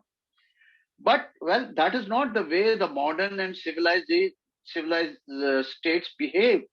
Therefore, I think it's a very good step that President Joe Biden is looking at reviving the multilateralism, is taking on the international responsibility, and likewise all other countries who are stakeholders in an open and peaceful and inclusive Indo-Pacific, they will all put their shoulders to the wheel and see that we have a geopolitical construct that balances China, makes it as a responsible stakeholder, and we usher a new era of peace and stability in the region. So with these few words, I will now say goodbye to all our panelists for giving their valuable time, and I would be reaching out to you, and we could have some kind of a tie-up between NIICE, USI, and your respective think tanks, and look at some of these very critical issues in a detailed manner. With that, I thank you once again and wish you and your families all the best, and also thank the participants for their valuable time and participation. Thank you, good luck, and have a good day.